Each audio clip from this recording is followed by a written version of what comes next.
And on the 8th day,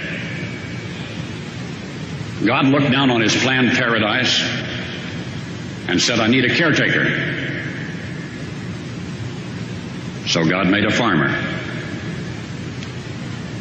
God said, I need somebody willing to get up before dawn, milk cows, work all day in the fields, milk cows again, eat supper, then go to town and stay past midnight at a meeting of the school board. So God made a farmer.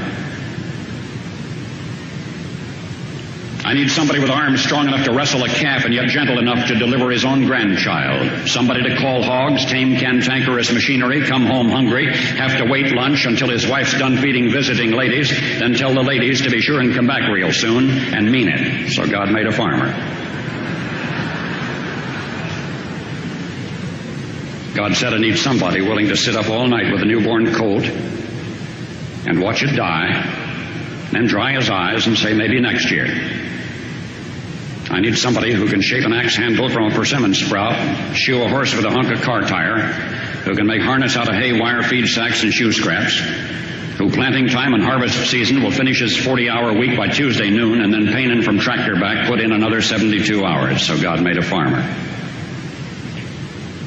God had to have somebody willing to ride the ruts at double speed to get the hay in ahead of the rain clouds and yet stop in midfield and race to help when he sees the first smoke from a neighbor's place. So God made a farmer. God said, I need somebody strong enough to clear trees and heave bales, yet gentle enough to yean lambs and wean pigs and tend the pink-combed pullets, who will stop his mower for an hour to splint the broken leg of a meadowlark.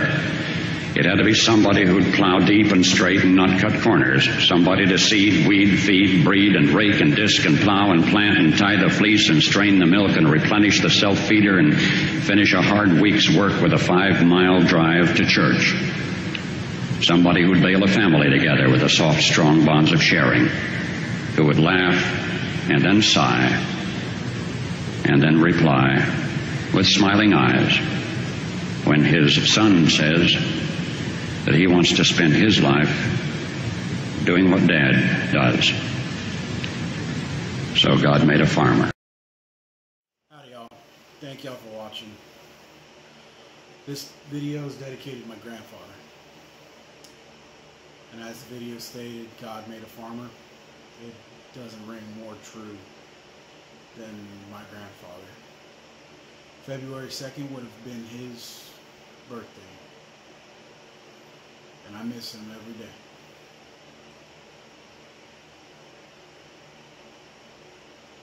I was the largest of all of his grandsons, but he called me Little One.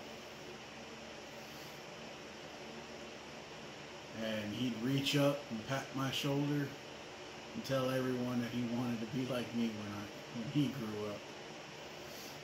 And if you'd let him, he'd tell you how I used to fit in a 5-gallon bucket.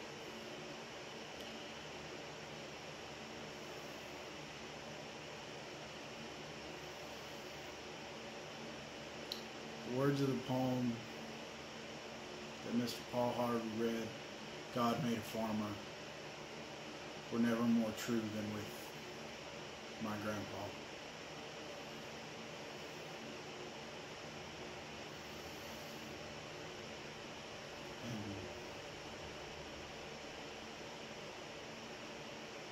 And that's about the best thing I could say. I love you, Grandpa. I miss you. This one's for you, from your little one.